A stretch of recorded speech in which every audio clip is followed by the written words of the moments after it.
அருகம் புல்லில் அசைவது யாரு?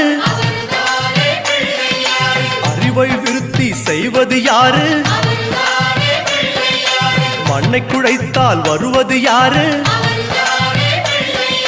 மண்ணை காக்கும் சாமியும் யாரு?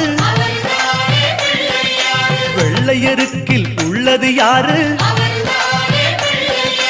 வெற்றி கொடுக்கும் கடவுளும் யாரு? முன்னே வந்த சாமியும் யாரு? அவரும் வாழ்வது எங்கே கூறு?